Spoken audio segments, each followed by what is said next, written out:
One of the mistakes I made was confusing health and fitness. They're two very, very different things. You could be fit and still get cancer. Like every funeral since I got the diagnosis was like a dress rehearsal for my own. Wow. Cancer is relentless. You want every tool available to you to be able to fight this, whether we're talking about, the biggest, baddest, toughest chemotherapy in the world, or meditation, or the support of your family, the support of a higher power. You need every available tool in order to be able to come out on top and survive. It was a big thing putting these pills into my body. And I'm like, oh my God, is the cure worse than the disease? But the doctor said to me, look, we think you're appropriate for this trial because you're young, you're fit, you're healthy, and we're going to give you as much chemo, quite frankly, as anybody's body can withstand. Wow. And so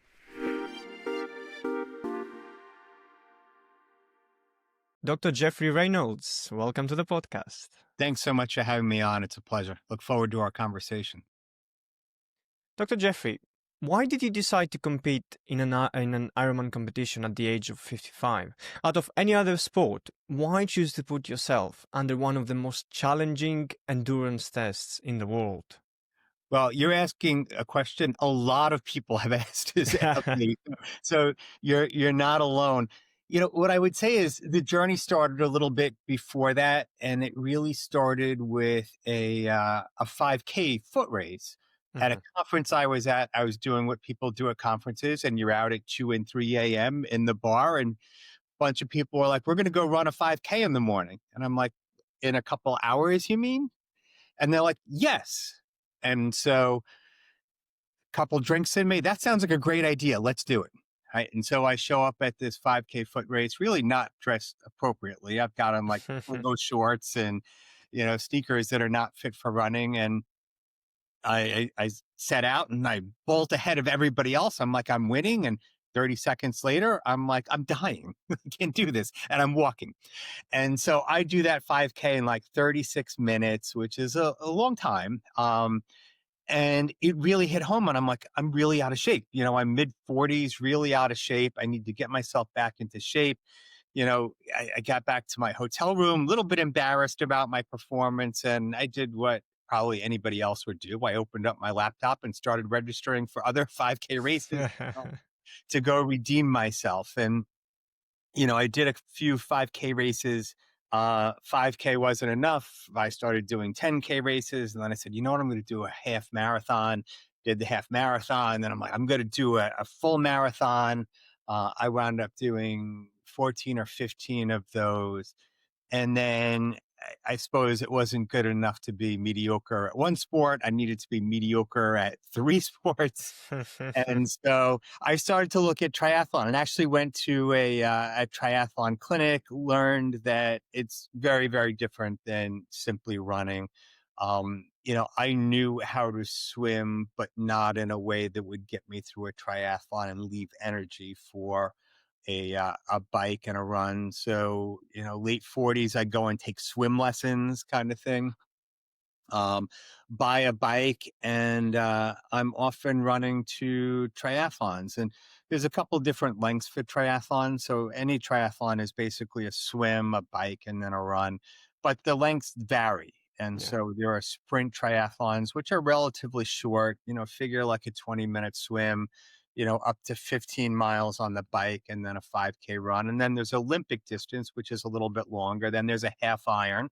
And then there's a full iron. And so the full iron, you kind of asked me the question with kind of the suggestion that you got to be a little bit crazy to do this. And I think that's exactly on point. So that became the ultimate goal. So it was, it's a 2.1 mile swim. It's a 112 mile bike ride, and then it's a full 26.2 mile marathon. You have to complete it in under 17 hours. Otherwise you are disqualified. I finished mine in November of 2021 in just over 15 hours.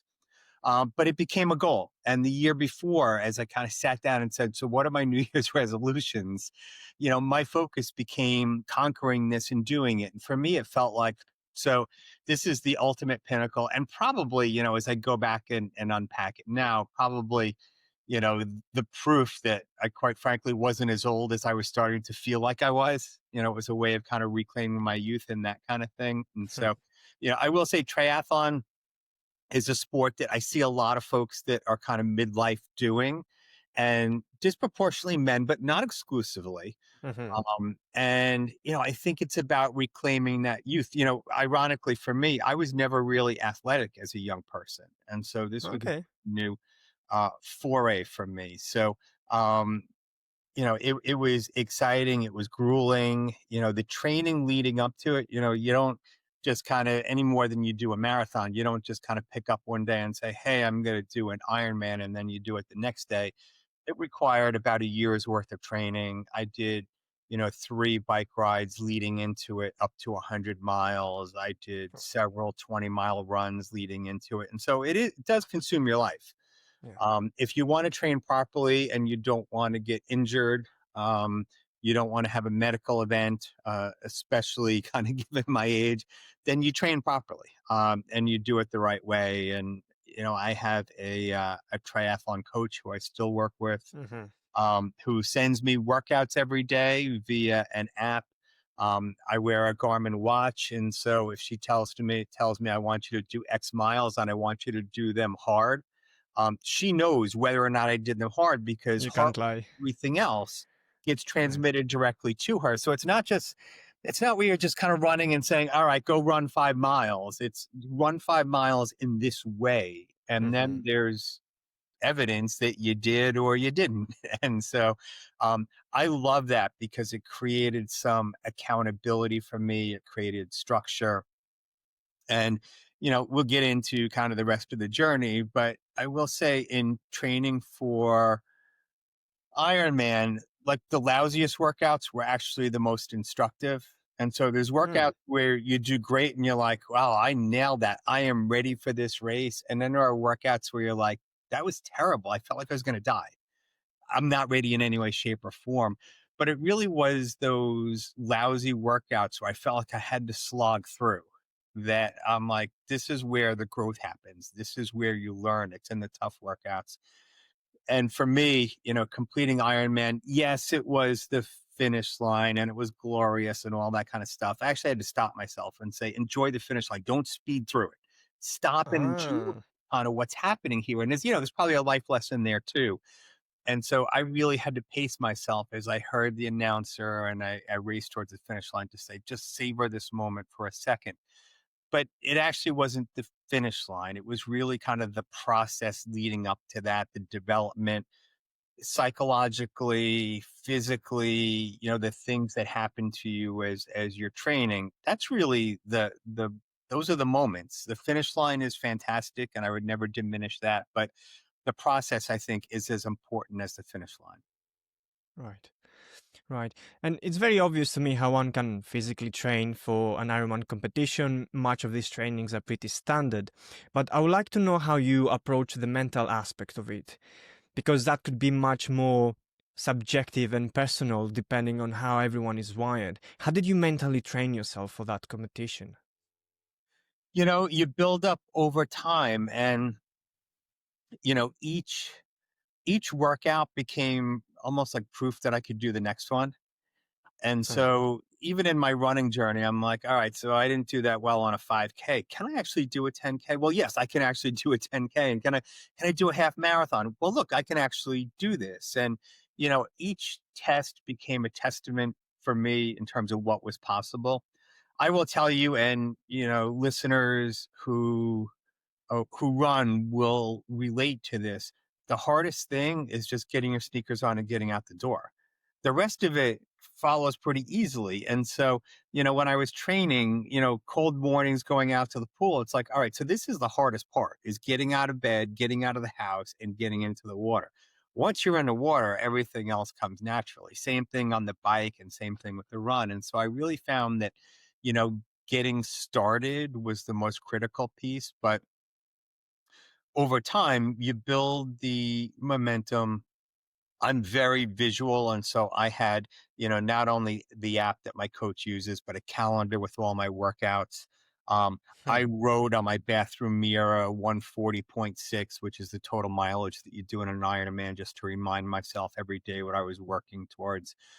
I also made a point, and many people who run do so with music, and I do sometimes. And sometimes you'll like this. Sometimes I listen to podcasts when I run, but I find that some of the best runs happen when I listen to nothing, because it gives me a chance to really be in tune with the things around me. So whether that's nature or, loud cars, but also how my breathing is, how I'm feeling, what I'm Right. thinking about.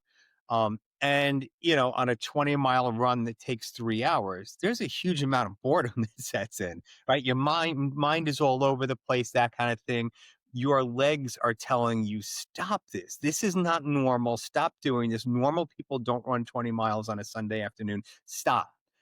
And you really have to check yourself, and your mind has to be the thing that says, no, keep going. You set a goal. You were going to run 20 miles today. Yeah. If you run, 1 yard less than that, you haven't met your goal. And so you wind up in the struggle between, your physical body and your emotional body saying, go, stop, go, stop, go, stop. And wrestling through that, I think, builds the emotional muscle you need to get through any kind of long race. And for me, builds the mental muscle you need to power through other things in life. And so, really, I've always looked at my athletic training as a metaphor for the other things going on in life. As challenges came up along the way, little challenges, big challenges, I was able to tell myself, look, you do hard things. Like, this is what you do. Yeah. And so it was Iron Man really became a metaphor for a lot of other things. I still race. Within the next few weeks, I'm doing a half Ironman in here on Long Island. I'm pretty excited about that. I'm running the New York City Marathon this year. And so Cool. one of the things I found is that having races forces you to train, because you don't want to not be ready. You don't want to have a lousy day. You don't want to have to walk half the race. You don't want to have to not finish. And so those races almost like put guideposts in for me to say, all right, you're working towards this, versus I'm just going to run every day and it will be fun. By putting in those goals, and then comparing 1 year's race results over the next, looking at that data, that's really what kind of gives me the motivation to train a little bit harder, to push a little harder, and to try to get even better. Right. And it's so nice that you could see the lessons of doing hard things beyond the thing itself, just beyond the marathon, because we often underestimate how much we can learn from pushing ourselves through the limits. But now there you were, this elite athlete that felt maybe unstoppable, holding the title of an Ironman, which very few people have done. Mm. And sometime after the race, you get a cancer diagnosis. Walk us through this emotional roller coaster, how you experience some of the highest of highs, and then getting hit with the news and getting a devastating blow that would level anyone going through it. Yeah. So November 2021, I finished Ironman, kind of nailed my goal. If you kind of line up lifetime goals, it's up there. Um, and I'm in the best shape of my life, and feeling great. And, fast forward a few months, it's of all days, April 1st, 2022, April Fool's Day here in the US. Um, I'm driving down the highway on a Friday, going to a dentist appointment. A notification pops up on my phone. When I get to a stoplight, I log into my healthcare portal for the health system that I use. And I scroll through pages of medical jargon that I really didn't understand that well. And then I get to the punchline. It's at the bottom of all of this jargon, and it says clinically significant prostate cancer likely. I remember the words like it was yesterday. Mhm. Um, and I'm like, what? I had, my cancer journey didn't start that day. I'd gone in for a routine physical. As an athlete, I get checked out Yeah. pretty regularly. Went in for routine physical. They run a PSA test, a blood test that tests for prostate cancer. And my values were just above my blood values, just above the norm. And so the norm is 4.0. I was 4.32.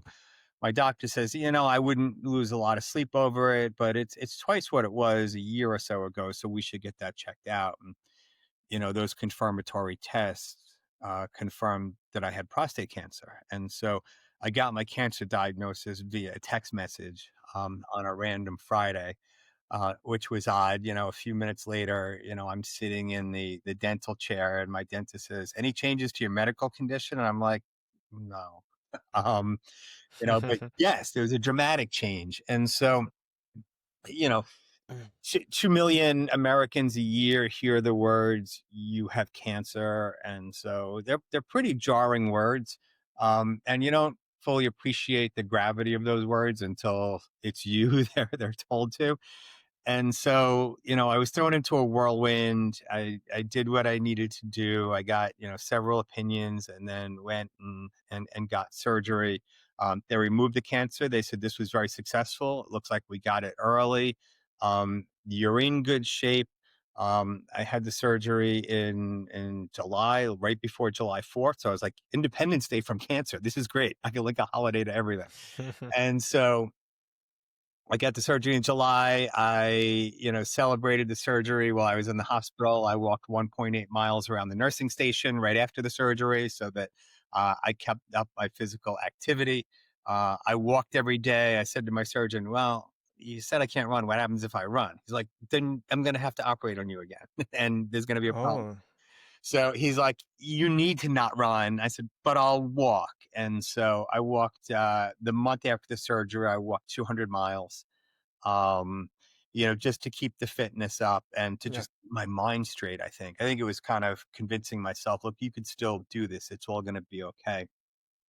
And so by that, by that November, I ran the New York City Marathon, and I certainly didn't set any records. But I finished the New York City Marathon. I had a solid race, and I really felt like I was back. I'm like, all right, so this felt like a life-changing thing, really just a blip in the scheme of things. And, I'm back and doing okay.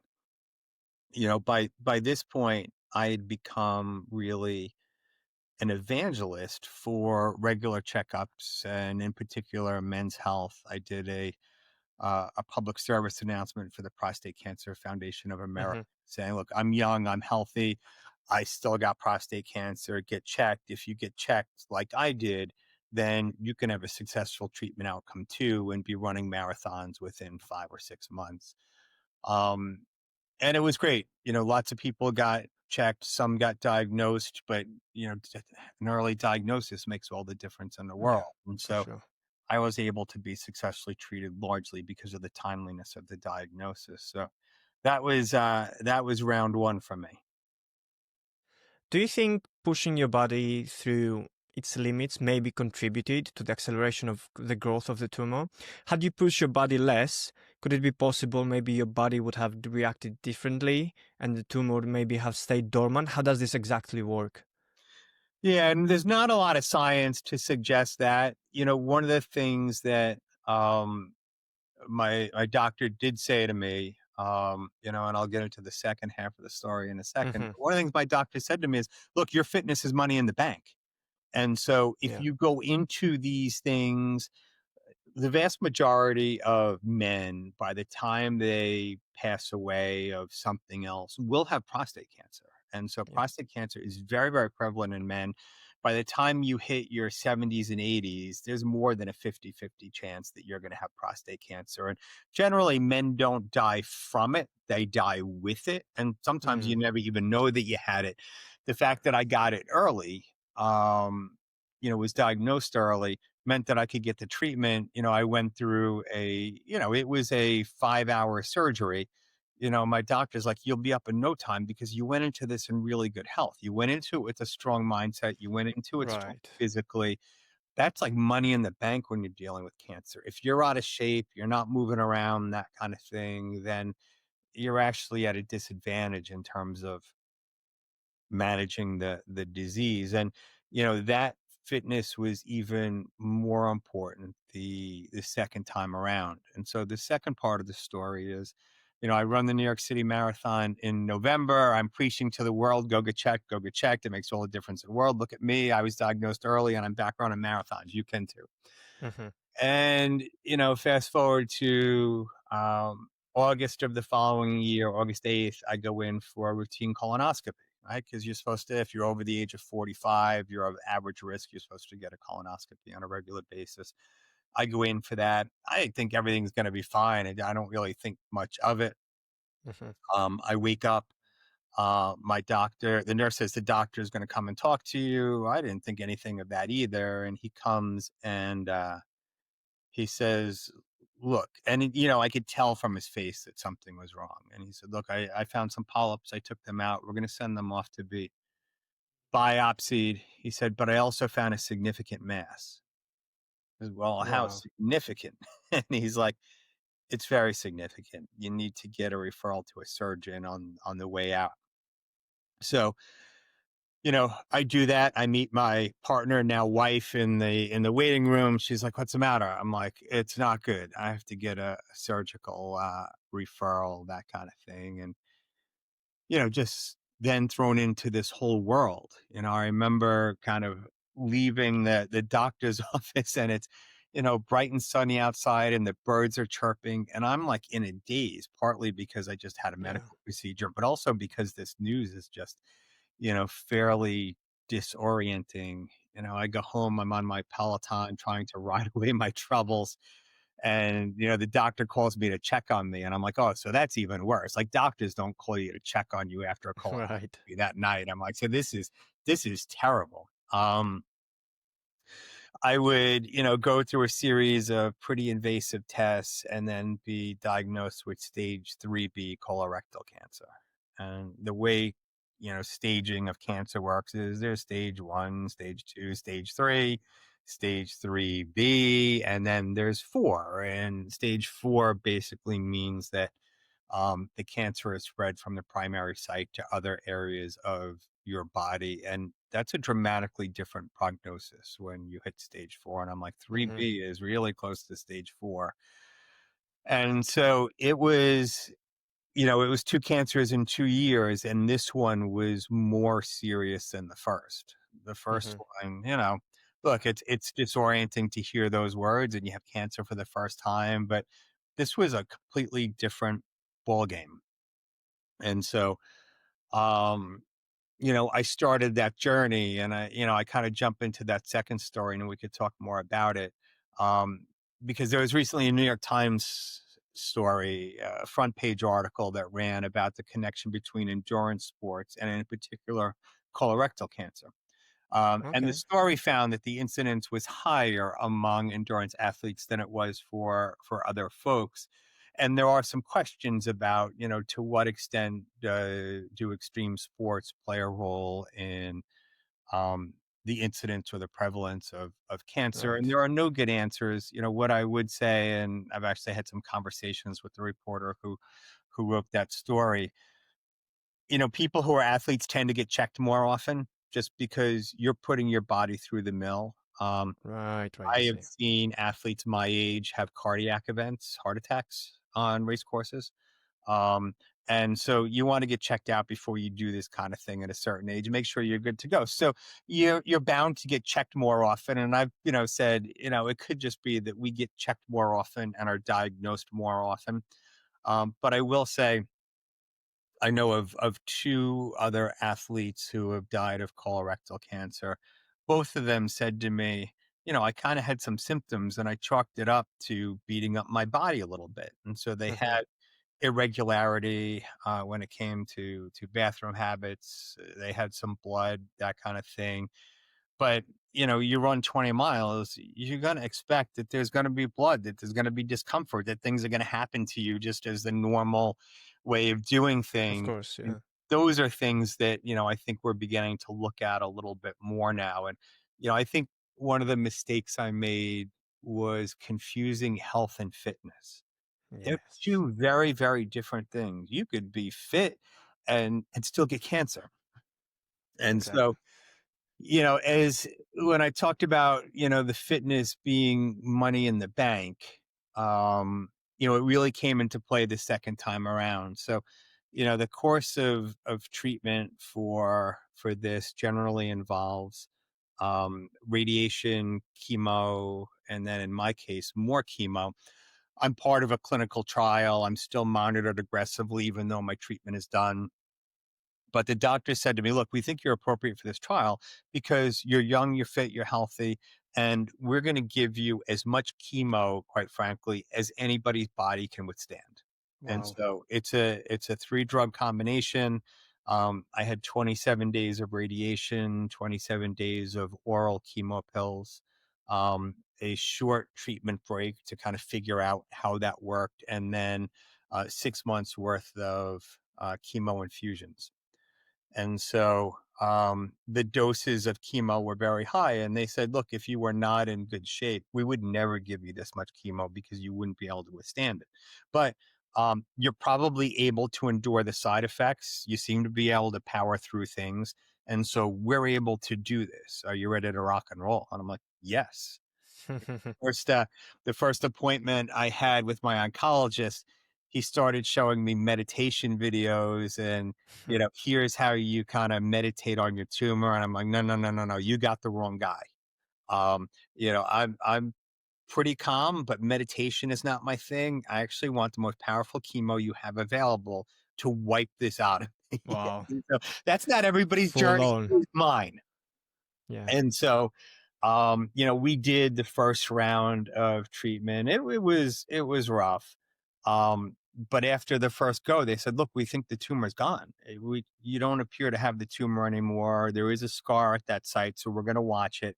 And then you need to go ahead with these biweekly infusions. And, chemo infusions basically entail you go and sit in a chair in an infusion room for 6 hours, Oh. bunch of testing before you sit in a chair for 6 hours, and then they hook you up to a pump that you take home, and you keep that strapped to you for 48 hours.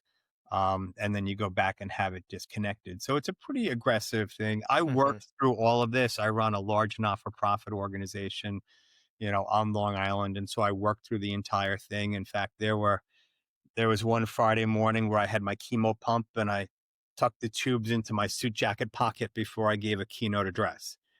And so I worked right through it. That helped me. I found on the mornings that were a little bit slower and I didn't have a meeting until a little bit later in the morning, I felt nauseous. If I was out doing things and, busy, I didn't feel as sick from the chemo. And so um the punchline, although there's, more in the middle, the punchline is, I finished treatment successfully. There was no evidence of disease. I'm about 18 months out from treatment completion now. Had my last round of tests this week, and so far there's no occurrence. It appears like I'm in. They don't really use the term remission anymore, but what people would understand as remission. I'm in good shape, and the tumor appears to be gone. Wow. Considering you got such a extreme dose of chemo, what were the most gruesome side effects or the most difficult part of going through it? The So you start with oral chemo pills that are mailed to your home, and they come in a package that has um like yellow and black hazmat symbols all over it, as if you were entering a nuclear power plant. Wow. Literally, do not touch with your hands. If you use the toilet at home, close the lid first, flush it twice. You probably shouldn't sleep if you have pets with your pets anymore. And I'm like, but wait a minute, I can't touch this with my hands, but I can ingest it. And Right. it was like a big deal. And I'm like pretty health conscious. That doesn't mean I don't drink wine and coffee and other things that aren't good for you. Um, Hmm. but it was a big thing putting these pills into my body. And I'm like, oh my God, like is the cure worse than the disease in all of this? And, the chemo pills, the side effects were not terrible. Radiation, I didn't have terrible side effects. The chemo Okay. infusions had much more significant side effects. And, there were times, you're sitting there for 6 hours, and there's times where I'm watching the IV drip and I'm like, this is just this is poison dripping into me, and what are the long-term Yeah. effects of this? And, but I'm like, I also have stage 3B cancer. Like, what do I have to lose, quite Yeah. frankly? Yeah, I'm like, it's a trade-off, in terms of which is worse than the other. Um, but I did it. I will say there are lasting side effects. There are psychological side effects that go along with this. The physical side effects, one of the things that they don't tell you is, on every cancer unit, there's a bell. It's usually brass or chrome, and you ring it at the end of treatment. And, Okay. it's meant to be a celebration and that kind of thing. And so I rang the bell twice when I finished each round of treatment. I felt a little bit weird ringing it the second time because I'm like, there's people in the infusion room that I don't think are gonna make it, and they're not gonna have the same outcome as me. And I felt Hmm. guilty, like, celebrating in front of them. But the other thing they don't really tell you, or they do and you don't hear it, is that when you finish treatment, that's not the end. And if anything, there's a cumulative effect to chemotherapy that hits you only after. So you're ringing the bell, you're happy, I'm done with this, I can move on with life. Yeah. And it's like, wait a minute, no, no, the side effects actually get worse. And so generally it's a very, very significant cold sensitivity. I couldn't reach into the refrigerator anymore to get stuff. In the winter here in New York, when I reached for the car door handle, it was like razor blades in my fingers when I touched anything cold. A lot of Right. that has subsided. I still have some numbness and tingling and that kind of thing, but a lot of that has subsided. I'm back to running. And so, sometimes my feet are numb and I'm like, well, maybe that's a godsend. My feet don't hurt now. Um, and so you learn to adapt. And there are those lingering side effects. And when you're on chemo, there's just weird stuff that happens to you that you can't explain. I would wake up with blotches in my skin, call the doctor, and 3 hours later they'd be gone. And so there's weird stuff that happens to you. I would say, chemo also leaves, and cancer treatment in general also leaves some other things behind, psychologically. And Hmm. so, I heard somebody describe it once, and it was the right way to describe surviving cancer. And she wrote, it's like you can get off the roller coaster, but you never leave the amusement park. And so every time I go for follow-up tests, there's that nagging sense, is it going to be back? How do I feel? For a long Right. time, and it's not this way so much anymore, but every time I developed a cough, I'm like, oh, it moved to my lungs. I have lung cancer now. And so you pathologize everything that happens to you because you're on edge, because you're distrustful, because you want to trust your own body, yet you don't. And, my body Yeah. carried me across finish lines. And then it was almost like, and then betrayed me. What do you mean we Exactly. have cancer, right? This is not, we don't, right? We have to fix this. And so, there are some lasting side effects to survivorship. And when I go back for the tests, I go back to the same places where I was treated. There's a parking garage, and most of my chemo was during the cold winter and that kind of thing. And just picture this very cold, almost deserted, dark gray parking garage. And every time I pull in there for my follow-up test, it's like, oh, I'm right back here again. And so I went from, finishing Ironman races in, spandex tri-suits to a hospital gown. And you always kind of worry and say, am I going to be back there again with IV tubes and a pole kind of walking laps around the nurse's station Yeah. and a hospital gown that doesn't cover very much kind of thing. And so you always worry a little bit about going back there. You always fear that, maybe cancer is going to pop its ugly head up again. But every time it doesn't, the other side effect is you have a lot more gratitude than you might have ever had before. Every time you get a clear test result, you're like, I can breathe for 5 minutes. And you realize that you're lucky and blessed to have an outcome like that. And you had nothing to do with it. I'm very much of the mindset in that you're in control of the things you do. If you have victories, if you have failures, that's all you. Like, you determine the outcome. But Yeah. the cancer, you don't. And so people talk about cancer warriors. And look, I use the term too, but I'm like, how am I a warrior? I sat in a chair while chemo did all the work. Like, I Yeah. didn't do anything to come up with a good outcome. I went and got treatment, like I had a choice. And so, even like the warrior and survivor titles that we use when we talk about cancer are a little bit weird to me. And so, I'm very much into being in control of my own destiny. And when a serious illness hits, whether it's cancer or something else, it takes you out of control for a little while, and you're really at the mercy of Yeah. whoever or whatever makes these decisions. Wow, man, so much there.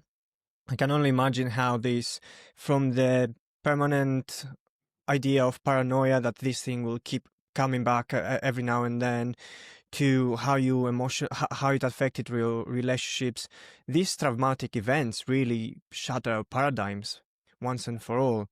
I want to know, from the moment you got the diagnosis up until you got the green, like you're okay now, how did the way you view life change? Did you begin to live with more urgency? Did you get any novel perspectives of how you experience and live life? How did that go? Yeah, so it changed my relationships a lot. I think I slowed down to enjoy those friendships and relationships a little bit. There are a lot of folks who get a diagnosis like this and they're like, well, people pulled back from me. They were unsure as to what to say. I had Mhm. people who I think were unsure as to what to say, but nobody pulled back from me.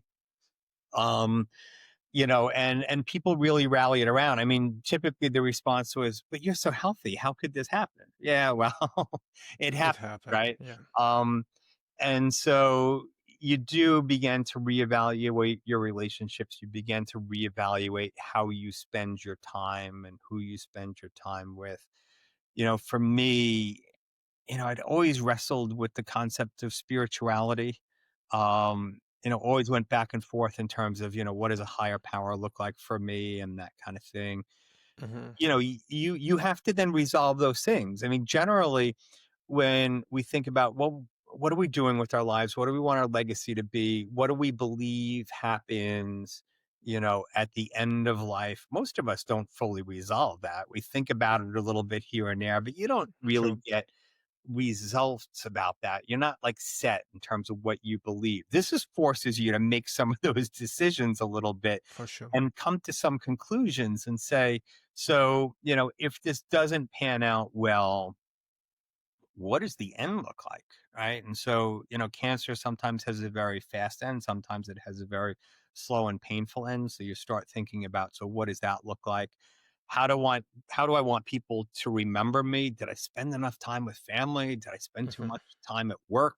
Have I accomplished all the things I want to accomplish? Am I living life the way I would be proud of? And so those are things that I think most people wrestle with maybe when they're in their 70s or 80s and they realize, all right, so almost no matter what happens, I have limited time available. Hmm. No, I don't think most people kind of resolve those questions even in their 40s and 50s, not fully, but this forces you to do some of that.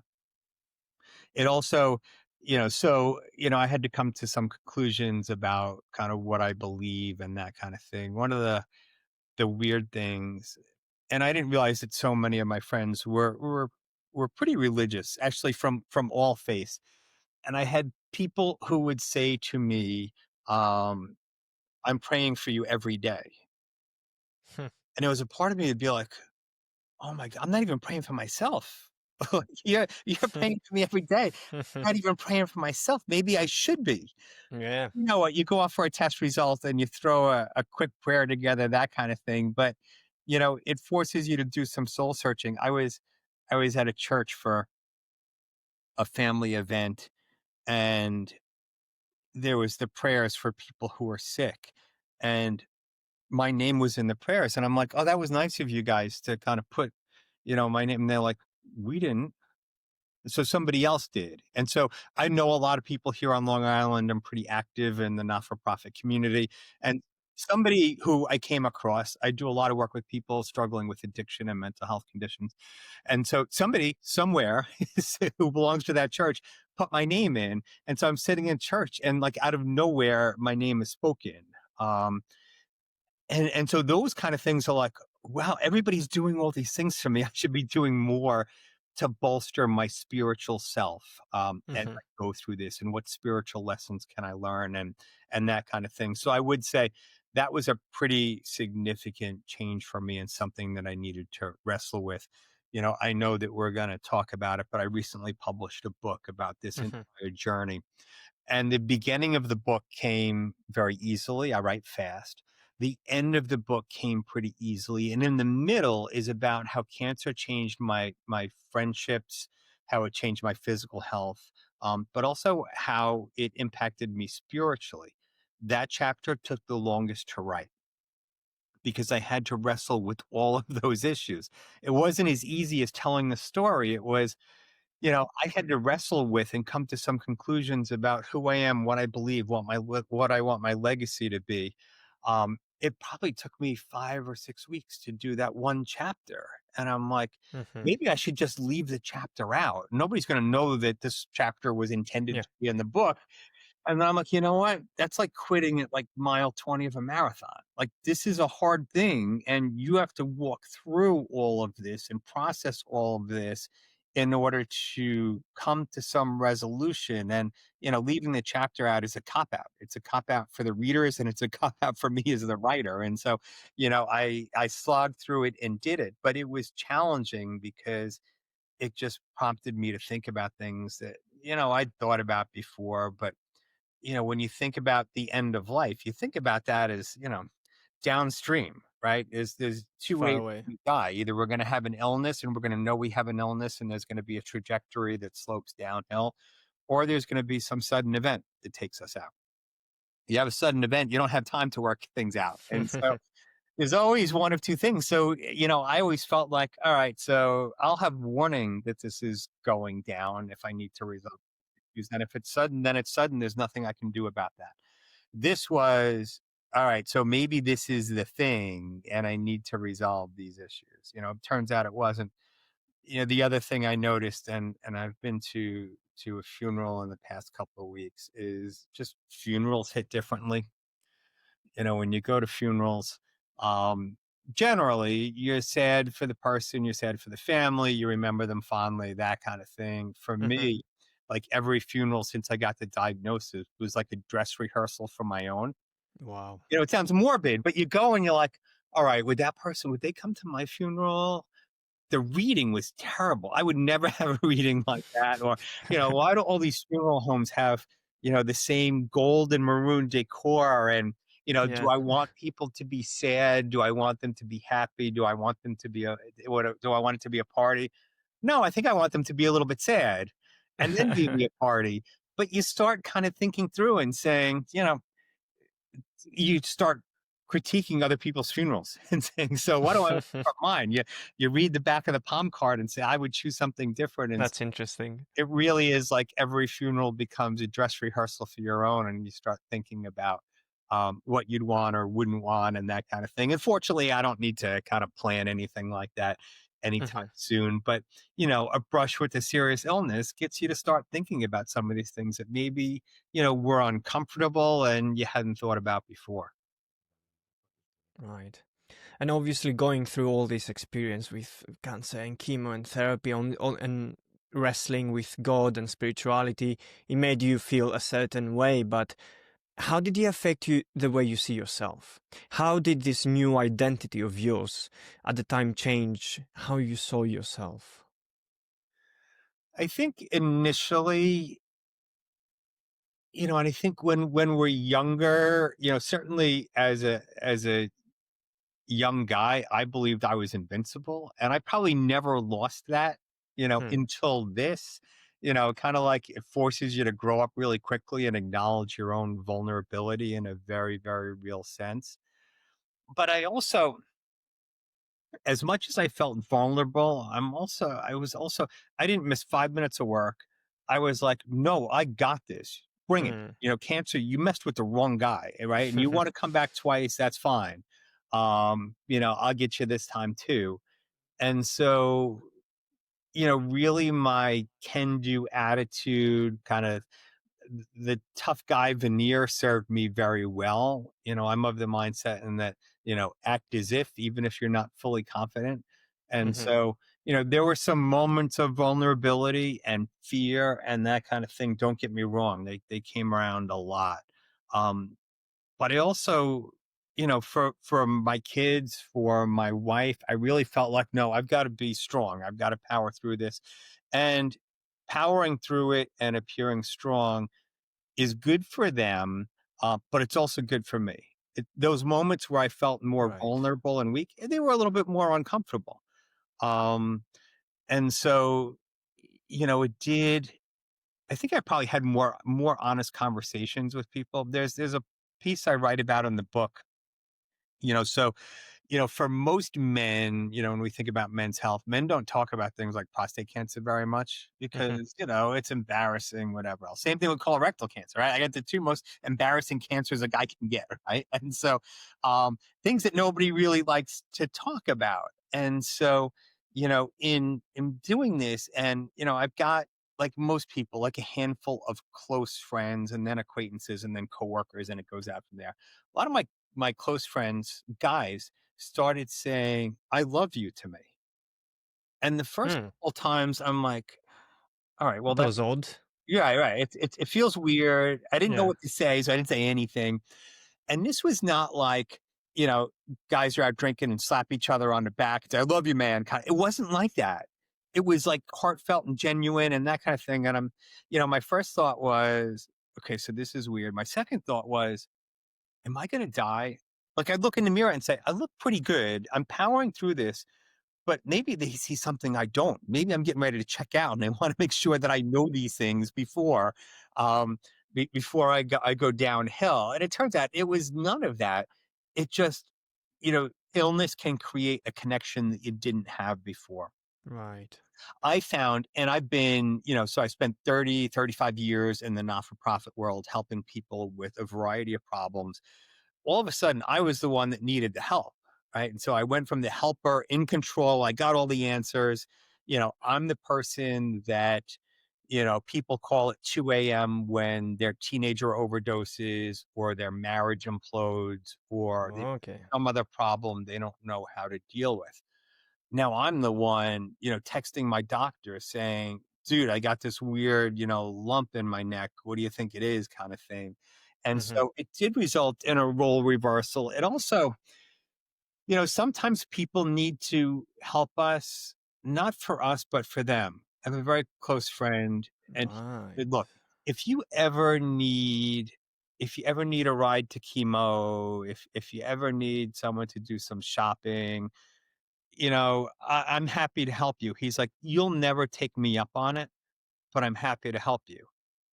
And I'm like, oh, geez, I actually don't need that kind of help.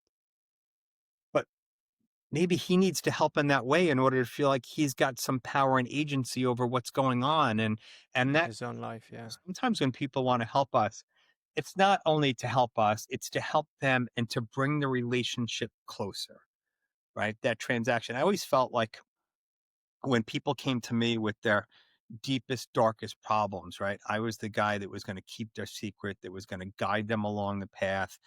People who came to me and said, "Look, I'm using, painkillers in a way that's unhealthy. I'm using 10 to 15 a day. Nobody knows, not even my wife, and I'd like to get some treatment." I'm the guy that gets you there, right? I keep your secret. We're good. And in that exchange between two people, one going to another and I need your help. I don't know where else to turn. I am scared to death and I need your help. There's an exchange that happens there that doesn't happen very often in modern life. Hmm. One of the things I found is kind of navigating this illness or illnesses gave me the ability to connect with people in a way that I didn't connect with before. When you go to get radiation, they go and they fit you into this big giant machine. You're in this freezing cold room. It's a big giant white machine. They put tattoos on your abdomen that are still there, like little dots, so they know where to pinpoint the radiation, that kind of thing. And so you go for this session. My wife went with me to every appointment except this one. And I'm like, you wait in the waiting room. I got it. I'm going to be good. There's nothing to worry about. This is a quick fitting and that kind of thing. And I got in Mhm. there, and it was frightening. A, it's freezing. You have no clothes on, right? Big white sterile machine. It's whirring and buzzing and that kind of thing. And as I'm getting into the machine, like I made eye contact with the radiology tech as she's putting me in. And like she could tell that I was freaked out. I didn't say anything, but just our eyes met and you could tell like there was a connection there. Like basically what she said, Mhm. I could tell you're freaked out and we got this and I got you. We didn't even have to say anything. And I'm like, all right, I'm good. And so there are magical moments that happen during all of this that we might otherwise take for granted. And so, and look, there are people who run around and say, cancer is a gift. It gave me a new appreciation Yeah, of I've heard that. no way. There is No. no way. I am not in that camp. Cancer is not a gift. It is an insidious, deadly disease that Yeah. robs people of their lives, their family members, and everything else. It is no gift. Yeah. But if you can take some gifts out of it that Right. enhance your life, that's actually where I see the victory, right? So, Yeah. I've now had toxic poisons poured into my body. It's not great. I'm going to pay a price for that. You never leave a serious illness like this unscathed, even if you beat the cancer, right? There's still a downside. But there's an upside too, and the upside is the gratitude, the upside is the awareness, the upside is the connections that you make that will never be broken. The upside is deepening your friendships, your relationship with other people. And in my case, my relationship with myself and a higher power that absent, these 2 rounds of cancer, maybe something else would have happened and I would learn all these lessons, but maybe not. And so, So it but got you more religious? I'm sorry. So you became more religious, much more closer I, to I God would, or I would say, I wouldn't say I'm religious, so I don't go to church every week and that kind of Mhm. thing. I'm more thoughtful about a higher power. I'm more respectful of a higher power. I'm Mm. more in tune with what I can control and what I can't control. And though I still wrestle with the notion of what God or faith looks like for me, I'm now smart enough to know there's something bigger than me out there. And also Yes. smart enough to know there's something bigger than cancer. Yes. Yes, correct, man. That whole this whole segment was so beautiful. There is so much to digest, and so beautiful how, unfortunately, you need to go through such difficult circumstances and be vulnerable to bring people closer together, and to have people be vulnerable with you. And especially, I love the takeaway that you said. People do it like people want to help you for themselves to feel like they either have some control and contributing because you don't think that. And very often you may get such proposals, let's say, to your life, people who want to help. And you just think selfishly, no, I don't need help. But you never get to think why they're so adamant of helping. Right. Maybe me accepting this help is helping them. So I really love that. And I would like to think more about it after the podcast. I want to ask you, so when you were writing your book, which is called Every Mile Matters, Turning Triathlon Training into Cancer Triumph, was there, after you've done writing the book, or maybe during, as you were reliving your story in your mind, was it like, what was the most surprising thing out of all? What is the most memorable thing that just made you just like leave you aghast, or maybe something you didn't expect to learn, like in retrospect? Yeah, I think it really was the piece about spirituality. But writing the book gave me a chance to like take an inventory of everything that happened along the way. And there were times, so I started writing the book during those chemo sessions where I sat in the Okay. infusion chair for 6 hours and then I finished it, of all things, this past spring while I was on safari in South Africa.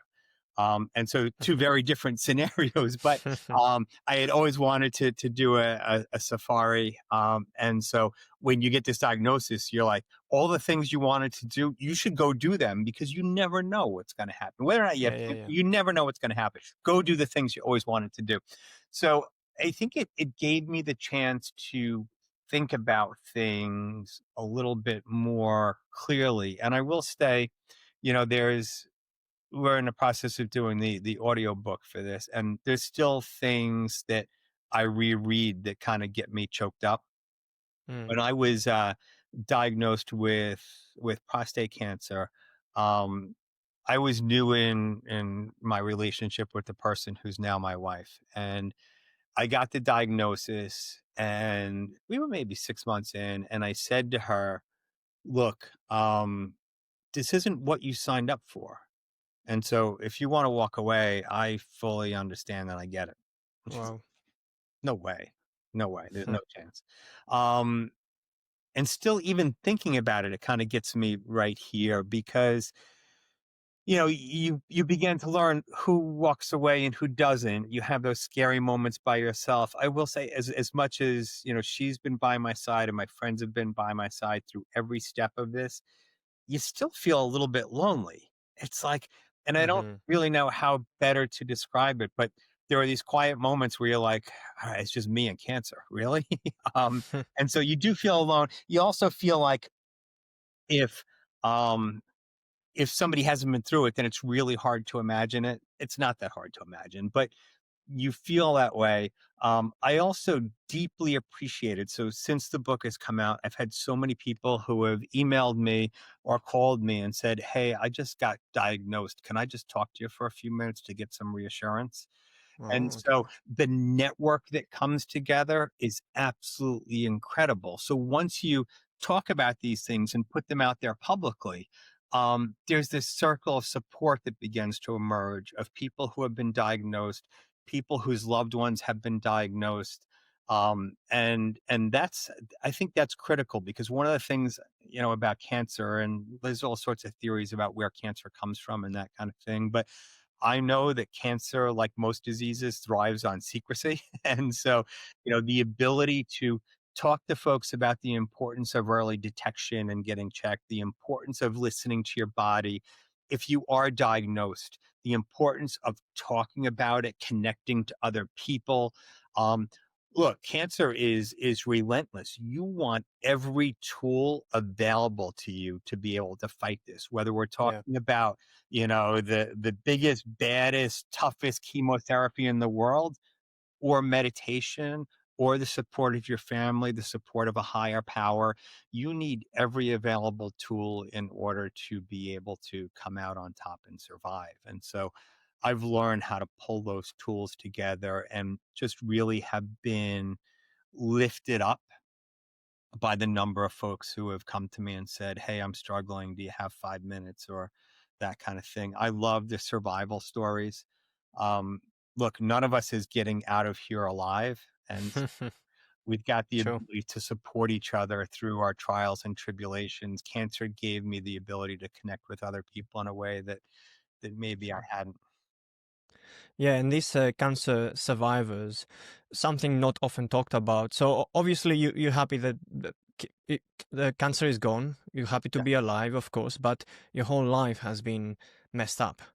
So maybe you're spiritually defeated, unlike yourself, who came out stronger. Some people can't find meaning anymore. They're just waiting to be over it, and or they don't have it anymore. If you're 55, to go work 10 more years in the workforce after what you've been through. How did you manage to successfully integrate, or what is your opinion on maybe how most people, what is the best way to integrate after, after you go through such a, devastating experience?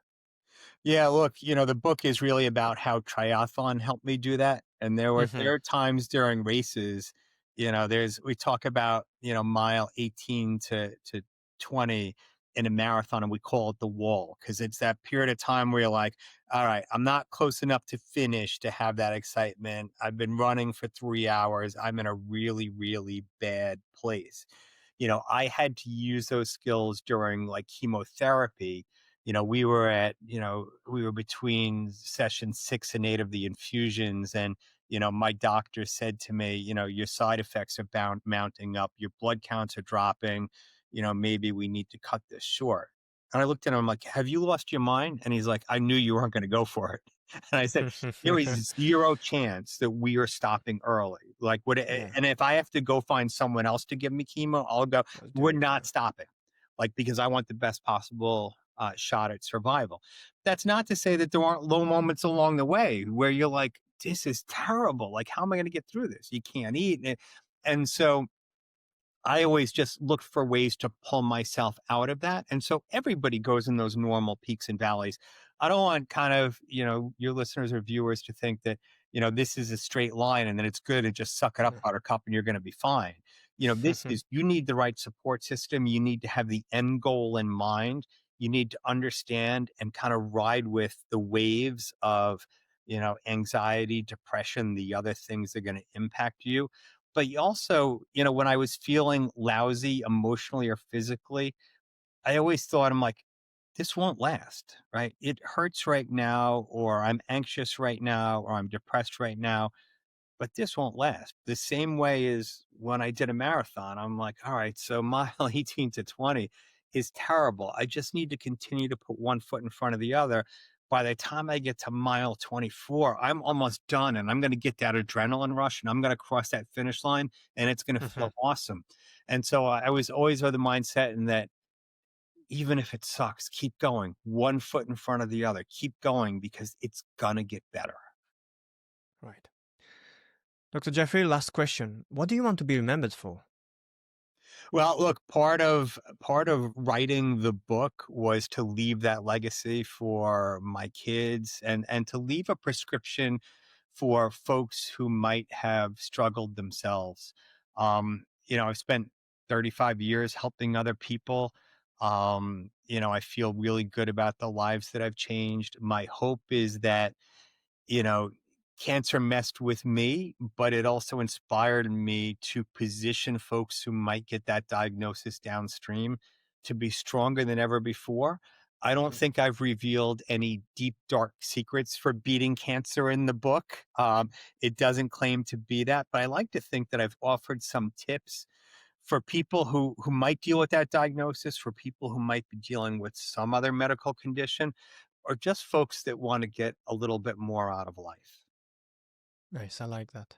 And the book is not only for people who are going through this, but for loved ones who maybe want to see how it is going through this so they can help the loved ones that are going through this better. So, yeah, getting the book doesn't mean that you at the moment going through this. There's so many life lessons in there that you can just make you think about your own mortality and about the way you want to live life. So definitely grab the book. Very, very nice read.